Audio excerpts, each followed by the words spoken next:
हे मराठीच्या पेपरामध्ये काय लिहिलंयस? काय राष्ट्रीय पक्षी कोण? तुला नाही माहिती? मला माहिती, मला माहितीये राष्ट्रीय पक्षी मोर आहे. हे काय लिहिलंयस? काय लिहिलंयस? राष्ट्रीय पक्षी कोंबडी.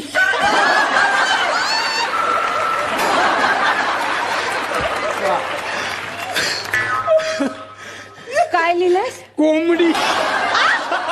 कोंबडी राष्ट्रीय पक्षी.